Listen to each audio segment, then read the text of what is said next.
Auspicia este programa. Ministerio de Salud, Presidencia de la Nación.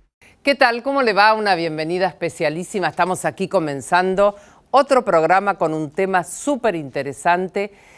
Título: anemia. Seguramente alguna de ustedes habrá atravesado o algún familiar esta situación. Tenemos muchos mitos por allí dando vueltas, pero bueno, certezas de qué manera tratarla, de qué manera prevenirla, lo vamos a ver hoy aquí en el programa.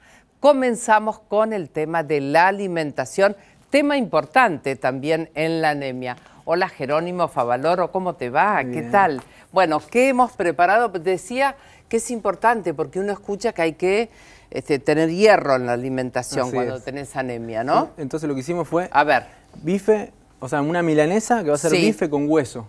Ah, con hueso. Sí, está muy bueno. Está rica. Y lo que hacemos para acompañarlo es una ensalada con lentejas. Sí. Con queso. Muy bien. Y para la ensalada una vinagreta que tiene mostaza y jugo de naranja que ayuda también a la absorción del hierro. Me encanta la mezcla de la mostaza con el jugo de naranja. Buenísimo. Gabriela, nuestra nutricionista. Hola. Bienvenida. ¿Qué tal? ¿Qué podemos hablar o qué podemos decir de todo esto? Acá tenemos en presencia dos tipos de hierro. El hierro de las lentejas, que es un hierro que llamamos noémico, y el hierro de las carnes, que es un hierro émico. De los dos, el que más se absorbe es el de las carnes, en mayor proporción el de las rojas y en menor el de las blancas. Pero el hierro de las lentejas, que si bien es un poco más débil, nuestro organismo no lo puede aprovechar tanto, lo podemos, como decía Jerónimo, favorecer su absorción, por ejemplo, mediante el aporte de vitamina C de algún cítrico, por ejemplo. Ajá, ayuda a eso. Tanto el hierro de las carnes como los vegetales con cítricos o los vegetales con vitamina C o las frutas con vitamina C van a mejorar esa absorción de ese hierro un poquito más débil de las lentejas. Mirá qué buen dato, ¿eh? Bueno, vamos a poner en pantalla los ingredientes.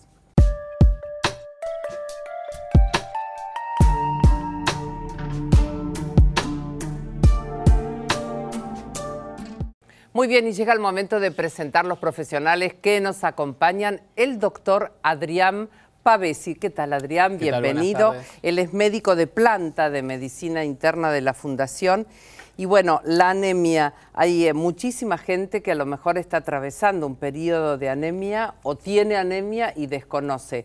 ¿Cuáles serían los síntomas, Adrián, que tenemos que tener en cuenta para ver? Bien, las anemias con mayor frecuencia y generalmente son enfermedades crónicas, ¿sí? De instalación lenta y progresiva. Ah, por eso, es una instalación lenta, progresiva, gradual. Exacto. Entonces, por lo tanto, mejor, hay un periodo en donde los síntomas son sutiles y casi imperceptibles, con lo cual puede pasar asintomático por un cierto periodo de tiempo. Sí. Posteriormente se desarrollan los síntomas que lo más frecuente es lo que nosotros los médicos denominamos astenia, ¿sí? Que es un cansancio desproporcionado y desmedido con la actividad habitual que uno está acostumbrado a realizar. Claro. Bueno, pero el cansancio, viste que cuando alguien está cansado le dicen debes estar anémico. Vamos a un informe que por supuesto presentamos siempre con las características de la enfermedad. La anemia es un trastorno que se caracteriza por la disminución de la concentración de hemoglobina, proteína que se encuentra dentro de los glóbulos rojos y se encarga de transportar el oxígeno desde los pulmones hacia el resto del cuerpo.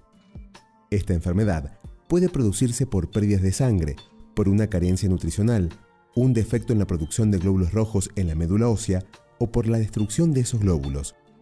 Sus síntomas más frecuentes son debilidad, palpitaciones, falta de aire, mareos y sensación de desvanecimiento, mientras que entre los signos más característicos puede presentarse palidez, tinte amarillento de piel y mucosas, disminución de la tensión arterial y taquicardia. El análisis de sangre, conocido como hemograma, permite analizar los tres elementos constitutivos de la sangre, es decir, las plaquetas, los glóbulos blancos y los glóbulos rojos. Estos últimos son los que nos brindan orientación para caracterizar a la anemia. Se considera anemia cuando la concentración de hemoglobina es inferior a 13,5 gramos por decilitro de sangre en el hombre o 12 gramos por decilitro en la mujer. El tratamiento de la anemia dependerá de la causa que la haya provocado, pero en cualquier caso, el objetivo será incrementar el nivel de oxígeno que la sangre es capaz de transportar mediante el aumento de la concentración de hemoglobina. Por supuesto, también habrá que tratar la causa o enfermedad responsable de la anemia si la hubiere. Muy bien, ahí está presentado entonces el tema y está con nosotros también la doctora Cecilia Colorio. Cecilia, bienvenida. Ella es hematóloga, es médica de hematología justamente de la Fundación Favaloro. ¿Y cuáles son los estudios que hay que ordenar, digamos, ustedes como profesionales para detectar el grado de anemia? Uno parte de estudios de sangre. En primer lugar, los estudios que uno hace son para cuantificar, para ver la magnitud de la anemia, en primer lugar, y en segundo lugar para tipificarla, es decir, para saber frente a qué tipo de anemia estamos. Yo recuerdo cuando quedé embarazada que me hicieron un estudio y salió que tenía anemia mediterránea y me preguntaron origen familiar, madre italiana. Exactamente. Contame qué es la anemia mediterránea. La anemia del Mediterráneo es una anemia bastante frecuente en nuestro medio, justamente porque la mayoría de nosotros tenemos ascendencia de la zona de la cuenca del Mediterráneo, sur de Italia, sur de España, y aproximadamente el 1% de la población padece ese rasgo. Es una anemia hereditaria, nunca llega a ser demasiado severa. Perfecto, bueno, hablábamos del hierro recién y de la importancia en la alimentación. Vamos a ver este informe. Si bien existen diferentes tipos de anemias, la más frecuente es la llamada anemia ferropénica, que se produce por un déficit de hierro en el organismo, que puede ser causado por pérdidas o carencia del mismo. Un aporte diario de entre 1 y 2 miligramos de hierro debe ser suficiente para compensar las pérdidas fisiológicas que se producen por la orina, la bilis o el sudor. Se debe tener en cuenta que hay situaciones en las cuales existe un mayor requerimiento de hierro, como en la infancia, en la tercera edad, los maratonistas y la mujer en edad fértil, menstruaciones, embarazo y lactancia. Es importante identificar el origen del déficit de hierro, ya que detrás de una ferropenia se pueden encontrar enfermedades potencialmente curables si su diagnóstico se realiza de forma precoz. Una manera fisiológica de prevenir la carencia de hierro es incorporando a la dieta los alimentos con mayor concentración de este elemento, como son las carnes rojas, los pescados, la yema de huevo, los cereales y algunas legumbres. Ingerir suplementos de hierro o incorporar alimentos ricos en él son parte importante del tratamiento de la anemia ferropénica, sin olvidar además investigar la causa que genera dicha carencia. Muy bien, y ahora estamos aquí con el doctor Gonzalo Pombo, que es hematólogo. Bienvenido, Gonzalo, al programa. Él es profesor asociado de Medicina Interna de la Universidad Favaloro. Y quería preguntarte si hay un solo tipo de anemia o hay varios tipos de anemias. Bien, en la práctica la gente tiene la idea de que la anemia es una sola. Una sola, sí. Sin embargo, no es así, sino que hay muchos tipos o muchas variedades de anemia. Si bien comparten una sintomatología bastante común, las causas son diferentes. Sí. Se mencionaron las carenciales, que puede ser por deficiencia de hierro, deficiencia de vitamina B12, de ácido fólico. Pero también pueden ser, si uno tiene en cuenta que el glóbulo rojo es una célula bastante compleja, que alberga, como ya se dijo, a la hemoglobina, que es la principal proteína, pueden existir una serie de alteraciones, en su mayoría genéticas, o de transmisión hereditaria. Ah, o sea que estamos hablando de una transmisión ya, claro. En las cuales, si bien no son las más frecuentes de todas, pero existen. Y se deben a que está alterada o la membrana del glóbulo rojo o la hemoglobina, como se mencionó recién, la anemia del Mediterráneo o las talasemias, e incluso los sistemas enzimáticos, que también deficiencias en esto pueden llevar a cierto grado de anemia. De esta manera entonces planteado, ¿se puede prevenir la anemia? ¿Se puede actuar y hacer algo? Hay algunas situaciones en las cuales sí, uno tiene que tener en cuenta las distintas etapas fisiológicas por las que va atravesando el ser humano. Sí. En los chicos, por ejemplo, entre el 6º mes y el 2º año de vida, es cuando puede existir, por ejemplo, alguna deficiencia de hierro. En las mujeres, sobre todo en la edad fértil, por la etapa menstrual y porque a lo mejor tampoco incorporan las cantidades adecuadas de hierro en la dieta. En la alimentación.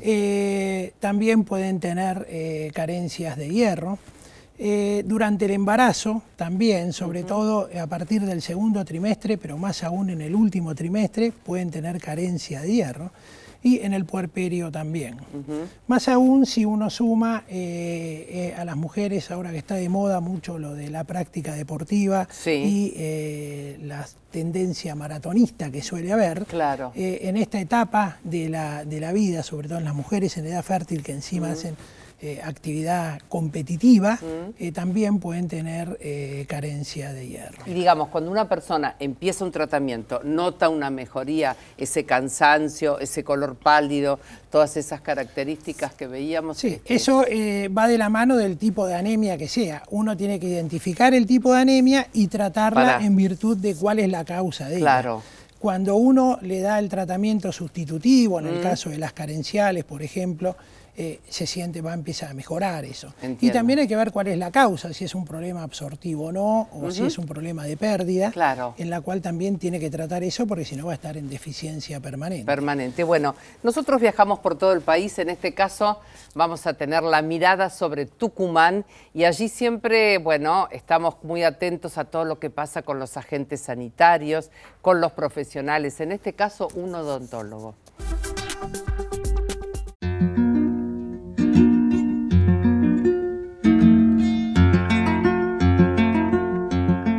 Mi nombre es Facundo Suárez, yo soy odontólogo acá en el CAPS Dominga Guerrero. Yo soy de Tucumán, de San Miguel, vivo en el centro de San Miguel y bueno, todos los días me vengo en ómnibus hasta Yerbabuena. De ahí hacemos un pool con los doctores de acá. Bueno, llegamos acá, la verdad que es un ambiente distendido. Como verán, el lugar es muy lindo y uno llega digamos, con otras ganas a trabajar.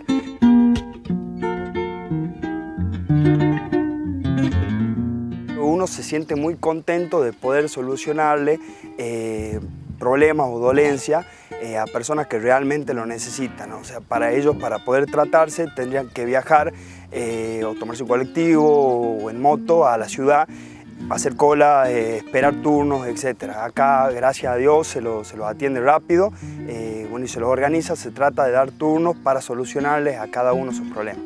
En este CAPS, bueno, me di cuenta que el servicio arranca siendo muy básico. Acá desde los 4 años en adelante se ven pacientes en donde su boquita bueno, se empieza a notar que bueno, han tenido una buena higiene o un buen tratamiento odontológico, por lo que con un simple consejo de cómo se cepillan los dientes hasta una topicación con flúor, hasta no sé, una extracción, sirve y mucho. Y uno trabajando acá se da cuenta que bueno, dentro de lo más importante, lo que más valoro yo, es el paciente. El paciente acá es un paciente que es agradecido, un paciente bueno, que bueno, se abre para poder tratarlo y solucionarle los problemas básicos o no que tenga. Y bueno, de eso se trata la atención odontológica acá, digamos. Se trata de solucionarle el problema o si derivarlo a un centro de atención más compleja en la ciudad. Muy bien, muchísimas gracias a Facundo y vamos ahora con el doctor Pombo. Última pregunta. Hay también, he escuchado por allí, la posibilidad del tratamiento a través de transfusiones de sangre. ¿Es así? Sí, la transfusión es una medida terapéutica, pero tiene algunas cosas que hay que comprender, digamos. Uno trata de no transfundir a los pacientes por los riesgos conocidos que acarrean estas transfusiones. En la práctica podemos tener dos aspectos. Uno en lo que hace a terapéutica, y esto generalmente uno lo reserva para aquellas situaciones en las cuales los niveles de hemoglobina son muy bajos, la instalación de la anemia ha sido muy rápida, tiene una poca tolerancia a la anemia, e incluso muchas veces, tratándose a veces de los pacientes de mayor edad, que tienen patología pulmonar o patología cardíaca concomitante, que toleran muy mal estos niveles de hemoglobina muy bajos. En ese caso uno lo hace terapéuticamente. Es una forma también de prevención. Prevención y de cuidado. Doctor Pombo, muchas gracias por haber estado en el programa. Nos vamos a este buen consejo del Ministerio de Salud de la Nación. ¿Ya te vacunaste contra la hepatitis B? Esta enfermedad viral es muy contagiosa. Puede afectar seriamente al hígado y ser grave. Para poder prevenirla, todas y todos debemos estar vacunados. No importa la edad que tengas, acércate a cualquier hospital o centro de vacunación público del país y asegúrate de completar las 3 dosis de la vacuna contra la hepatitis B de forma gratuita. Si estamos vacunados, entre todos podemos disminuir la circulación de esta enfermedad. Vacunate. Es bueno para vos. Es bueno para todos. 0800-222-1002 www.msal.gov.ar. Muy bien, y ahí estamos entonces ya con un panorama mucho más claro desde que comenzamos con el programa. Adrián, entonces, ¿la consulta al clínico en qué momento? ¿Cuando la persona siente todo lo que vos describías? Bueno, tenemos una gran ayuda, que es que en cada familia tenemos una mamá y una abuela que sí censa a la hija y le dice, nena, anda a ver al clínico. Exacto. Entonces, ese es uno. Después tenemos otros escenarios que, obviamente, el paciente es sintomático, ¿sí? Y como hablamos de algún periodo de síntomas muy sutiles, tal vez en ese caso están lo que vulgarmente se conoce como chequeos, que es el examen periódico de salud, en donde si bien no hay una recomendación o un consenso claro de hacer un rastreo sistemático de la anemia, pero sí el estudio de laboratorio es una rutina y es un buen método como para saber en pacientes asintomáticos si tienen anemia o no. Cecilia, finalmente, digamos, ¿hay una diferencia con referencia a la edad? ¿La gente de la tercera edad tiene más propensión a tener anemia? La gente, escuchaba recién bebés que también pueden tenerlo, ¿no? Exactamente. Por ejemplo, la anemia más frecuente de todas, que es la anemia ferropénica por déficit de hierro.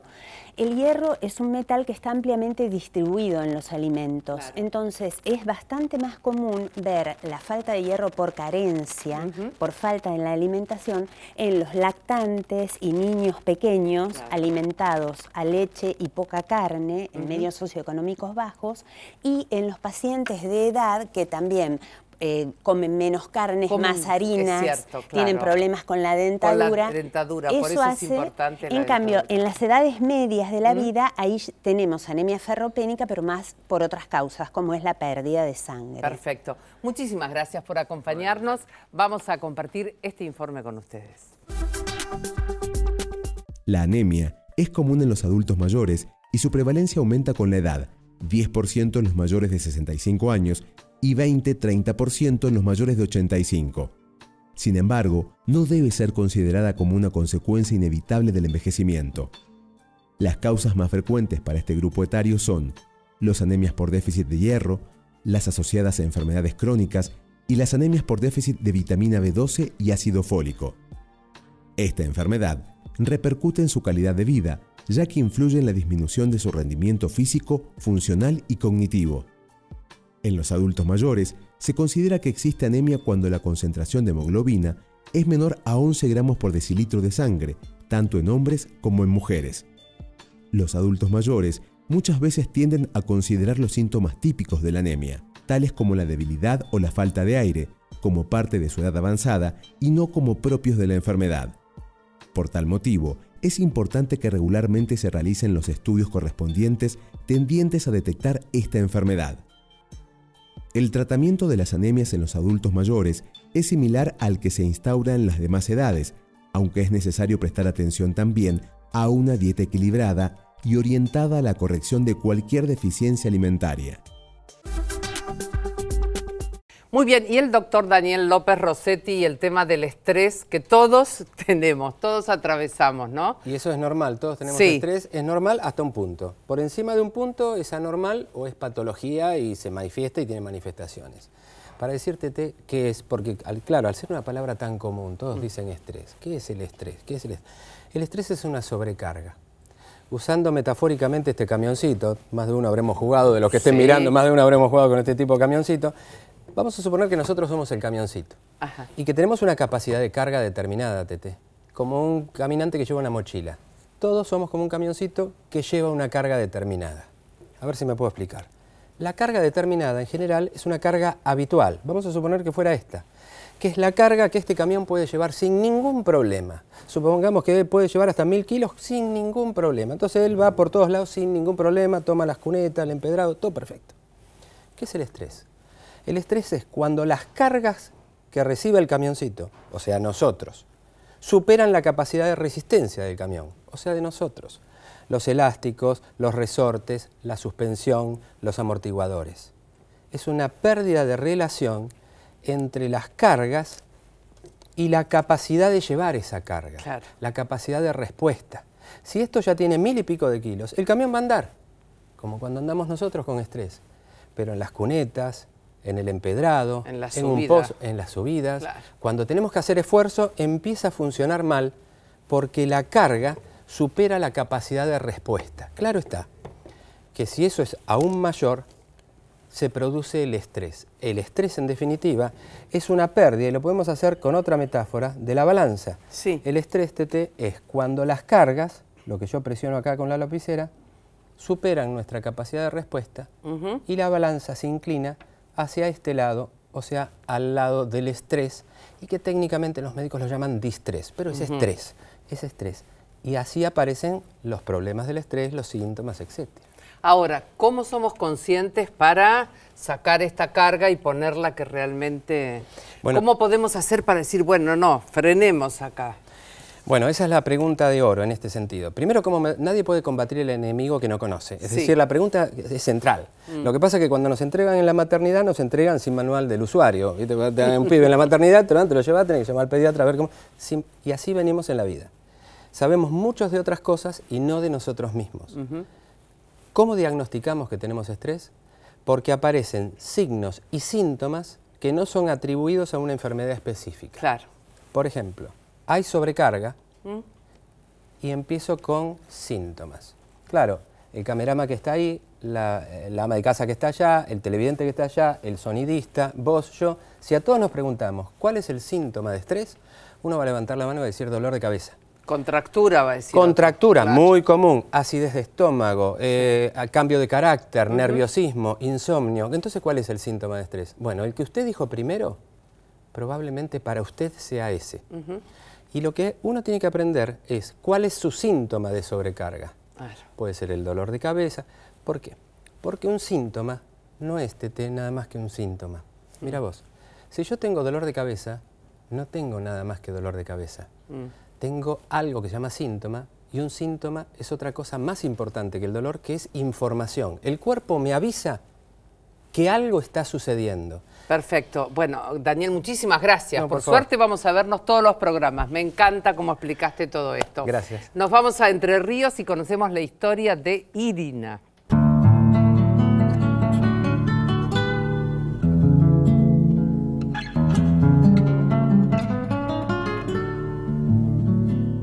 Y el trabajo que nosotros realizamos en equipo, no solamente yo, sino todo el equipo de salud, es trabajo comunitario llevándose, haciendo prevención y promoción de la salud en las diferentes instituciones del barrio, así como en la comunidad misma, en las escuelas, en la comisión vecinal, en los jardines maternales.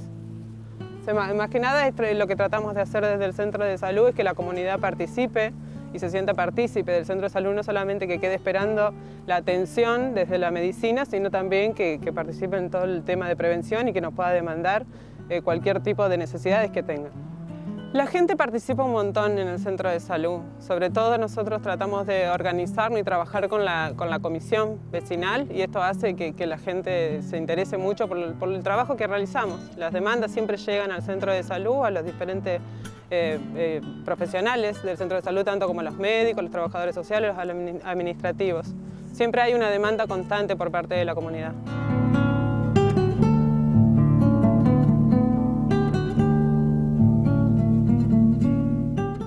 Y decidí ser trabajadora social en mi vida, creo que un poco desde la secundaria, que hacíamos un poco de trabajo comunitario, lo que era el trabajo para, trabajar para alguien, en favor de alguien, entonces empecé, a interesarme por esto.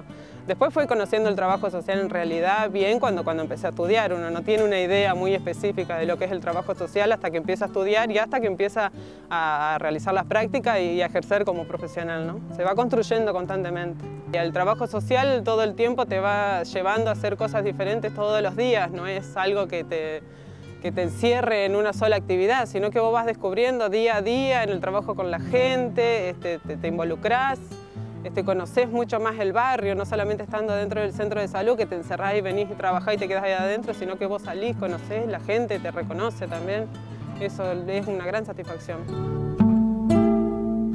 Muy bien, y aquí estamos entonces, plato terminado. Jerónimo, Gabriela, ya tenemos milanesas. Con ensalada de lentejas y una vinagreta que tiene naranja y mostaza. Perfecto, muchas gracias. Gracias, voy a la despedida entonces. A ustedes, por supuesto, por acompañarnos. Todas las semanas nos encanta, desde todo el país nos escriben, nos llaman por teléfono, así que gracias por estar allí. También agradecimientos, como tenemos habitualmente. Amo mi living, muchísimas gracias. A la gente también de la Rosa Náutica, el restaurante, los amigos, ese catering y la fachada. Muchísimas gracias y hasta la próxima. Chao. Auspició este programa Ministerio de Salud, Presidencia de la Nación.